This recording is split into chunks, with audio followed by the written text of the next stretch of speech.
அனைத்து மிதுன ராசிக்காரங்களுக்கும் 2025ஆம் ஆண்டு இனிய புத்தாண்டு நல்வாழ்த்துக்கள். உண்மை சொல்லணும் அப்படின்னா, இந்த மிதுன ராசிக்காரங்களுக்கெல்லாம் எதை தின்னா பித்தம் தெளியும் அப்படிங்கிற ஒரு மனநிலையில தான் இருக்கிறாங்க. அதுக்கு அருமருந்தாக இந்த 2025ஆம் ஆண்டு உங்களுக்கு கண்டிப்பாக நல்ல விஷயங்கள் எல்லாமே உங்களுக்கு நடக்கும். அதுக்கு முதல்ல நீங்க பண்றது என்ன அப்படின்னா, முதல்ல உங்களுடைய கர்வத்தை பார்த்தீங்கன்னா விடுங்க. எதிர்மறையான எண்ணங்கள்லேருந்து நீங்க விடுங்க. தாழ்வு மனப்பான்மையிலிருந்து நீங்க வெளியில வரணும். நம்மனால ஏதாவது செய்ய முடியுமா? நம்மனால பார்த்தீங்கன்னா, இது செஞ்சு முடிக்க முடியுமா? அப்படிங்கிற குழப்பத்தை முதல்ல விடுங்க. இதுதான் உங்களுடைய பலவீனம் இப்ப உங்களுக்கு இருக்கு. எதிர் வரக்கூடிய இந்த 2025ஆம் ஆண்டு நல்ல நல்ல நபர்களுடைய அறிமுகம் உங்களுக்கு கிடைக்கும். தொழில் முன்னேறுவதற்கான சூழ்நிலைகள் உருவாகும். முதல்ல உங்களுக்கு பணம் வருங்க. பணம் தான் பார்த்தீங்கன்னா உங்களுக்கு ஒரு பிரச்சனை.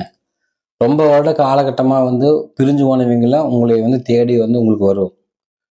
மறைமுகமான ஆதரவு உங்களுக்கு கண்டிப்பாக கிடைக்கும். உறவுகள் பலம் உங்களுக்கு மேம்படும். வாழ்க்கையில சில முக்கியமான முடிவுகள் எடுக்க வேண்டிய ஒரு காலகட்டத்துல நீங்க இருக்கிறீங்க. அதனால இந்த 2025ல அது எல்லாமே உங்களுக்கு கண்டிப்பாக நடக்கும். குறிப்பாக திருமண வயதில் இருப்பவர்களுக்கு கல்யாணம் ஆகலைன்னா 100% உங்களுக்கு நடந்துடும். 2வது திருமணம் செய்யக்கூடிய அந்த காலகட்டத்தில் வயது உள்ளவர்களுக்கும் கண்டிப்பாக இந்த காலகட்டத்தில் திருமணம் நடந்துடும். அதனால நீங்க மனக்கவலையிலிருந்து நீங்க வெளியில வாங்க. இப்படியே போயிட்டு இருக்குது, நம்மளை யாரும் பார்த்துக்கிறதே இல்லை, நான் மட்டும்தான் தான் போயிட்டு இருக்கிறேன், எனக்கு யாருமே கவனிக்கிறது இல்லை அப்படிங்கிறதெல்லாம் நீங்க அந்த விஷயத்திலிருந்து நீங்க வெளியில வந்துருங்க. ஃபர்ஸ்ட் நீங்க எந்த இடத்துல இருக்கிறீங்களோ அந்த இடத்த விட்டு நீங்க வெளியில் வருவீங்க. இப்போ நீங்க உங்களுடைய பூர்வீகத்திலிருந்து நீங்க வெளியில இருந்தீங்க அப்படின்னா திரும்ப பூர்வீகத்துக்கே வந்துருவீங்க. இப்போ உங்களுடைய பூர்வீகத்துல நீங்க இருந்தீங்க அப்படின்னா கண்டிப்பாக தொழிலுக்காகவோ படிப்புக்காகவோ நீங்க வெளியில இடம் பெயர்ந்து போய் ஆகணும். இல்ல ரொம்ப வருட காலகட்டங்கள் அந்த அந்த வீட்லயே நீங்க குடியிருக்கிறீங்க அப்படின்னு சொன்னா, இல்ல அந்த ஊர்லயே இருக்கிறீங்க அப்படின்னா இப்ப நீங்க கண்டிப்பா வெளியில வந்துருவீங்க. அது வெளியில வர்றது ரொம்ப ரொம்ப நல்லதுதான். எத்தனையோட காலகட்டங்கள் இந்த உலகத்துக்கு தெரியாம ஒளிஞ்சு நீங்க வாழ்ந்துட்டு இருந்தாலும் உங்களை பத்தின நல்ல விஷயங்கள் எல்லாம் உங்களை இல்லாமே எல்லாமே வெளியில போயிட்டு இருக்கும். சரிங்களா?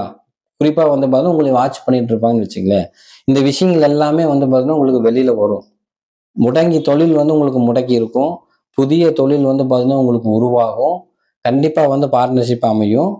அதனால அவங்க மூலியமா நீங்க அடுத்த கட்ட வாழ்க்கை பயணத்தை நீங்க தொடங்கலாம். அவங்க மூலியமாவே உங்களுக்கு திருமணத்துக்கு உண்டான அமைப்புகள் உங்களுக்கு கண்டிப்பாக வரும். குறிப்பா நீண்ட நாள் திருமணமாகி குழந்தை இல்லாதவங்க, இல்ல குழந்தைக்காக எதிர்பார்த்து காத்து கொண்டிருக்கிறவங்களுக்கு எல்லாமே இந்த காலகட்டத்துல கண்டிப்பா உங்களுக்கு குழந்தை கிடைக்கும். இன்னும் ஒரு 14 மாத காலகட்டங்கள் இருக்குது. இந்த 14 மாத காலகட்டத்துக்குள்ள குழந்தையே கையில் இருக்கும். அப்படி இல்லைன்னா கண்டிப்பா கன்சீவ் ஆவாங்க. நீங்க பயப்பட வேண்டியது இல்லை. தொழிலுக்காக தொழிலுக்காகவோ அல்லது சொந்த தொழில் செய்வதற்காகவோ நீங்க வெளிநாடு போக வேண்டிய ஒரு சூழ்நிலைகள் உங்களுக்கு இருக்குது. வெளியூர் பிரயாணம் செய்யக்கூடிய அடிக்கடி வெளியில போறக்கூடிய சூழ்நிலைகள் எல்லாம் இருக்குது. தைரியமா நீங்க இறங்கி செய்யுங்க. கண்டிப்பா நீங்க ஜெயிச்சுக்குவீங்க.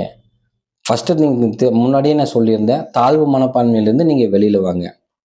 இதுவரைக்கும் உங்களுக்கு நோய் அப்படிங்கிற விஷயம் உங்களுக்கு இருந்துட்டு இருக்கும். இந்த நோய் பத்தின பயம் உங்களுக்கு இருந்துட்டு இருக்கும். அதெல்லாமே பார்த்தீங்கன்னா உங்களுக்கு விலகிரும்.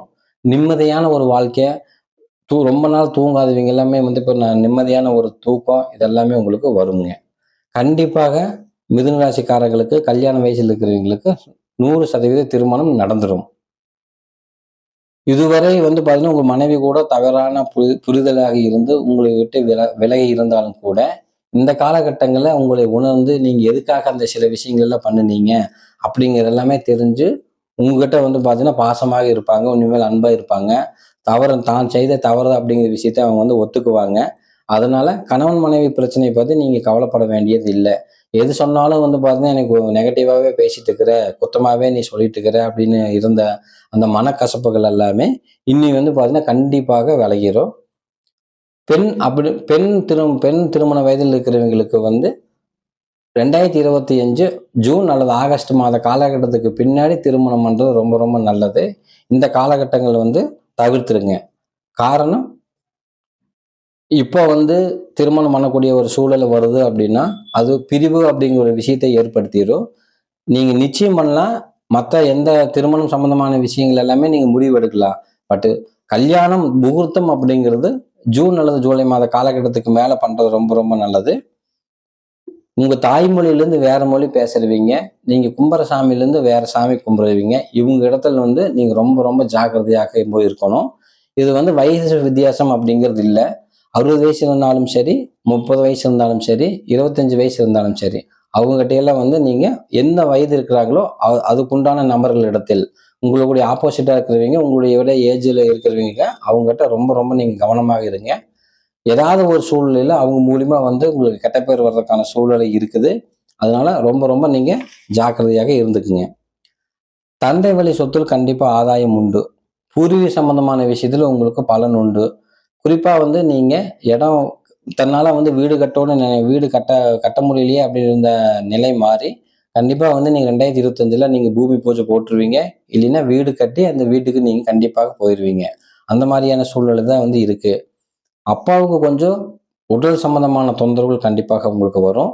தாத்தா, பாட்டி அப்படிங்கிற இவங்க தாத்தா, பாட்டி அப்படிங்கிறதுக்கு மிகப்பெரிய ஒரு கண்டம் வந்து இருக்கு. அது எந்த மாதிரியான சூழ்நிலை வேணா உங்களுக்கு நடக்கலாம். தாயுடன் வந்து கருத்து வேறுபாடு உங்களுக்கு வரும். சின்ன சின்ன விஷயத்துக்கும் கூட இப்ப உங்களுக்கு சண்டை வரும். இதுவரைக்கும் பேசாதவங்க வந்து இப்ப உங்கள வந்து பேசுவாங்க. கேள்வி கேட்காதவங்க உங்கள வந்து இப்ப கேள்வி கேட்பாங்க. அதனால நீங்க கோபப்பட வேண்டாம். இந்த ஒரு வருட காலகட்டங்கள் வந்து நீங்க தவிர்த்து இருக்கிறது ரொம்ப ரொம்ப நல்லது. இல்ல அப்படின்னா தாய் தந்தை இடத்துல இருந்து நீங்க பிரிய வேண்டிய ஒரு சூழ்நிலைகள் உங்களுக்கு இருக்குது. இல்லைன்னா அம்மா வந்து கடுமையான சொற்கள் ஏதாவது ஒரு வார்த்தை வந்து சொல்லிருவாங்க.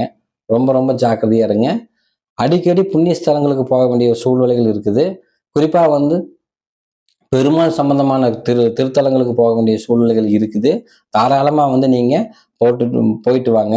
ஒரு பிரச்சனையும் இல்ல. எல்லாமே நல்லபடியாக இருக்கு. கடந்த காலகட்டங்களில் இருந்து இருக்கக்கூடிய தவறுகள நீங்க சரி செய்யும் பட்சத்தில், குறிப்பா வந்து கர்வத்த விடணும். ம் மன அழுத்தத்திலிருந்து வெளியில வரணும். தாழ்வு மனப்பான்மையிலிருந்து வெளியில வந்தீங்க அப்படின்னா, இந்த 2025 நீங்க நினைச்சதை விட ஒரு படி ரொம்ப ரொம்ப நல்லபடியாக இருக்கும்.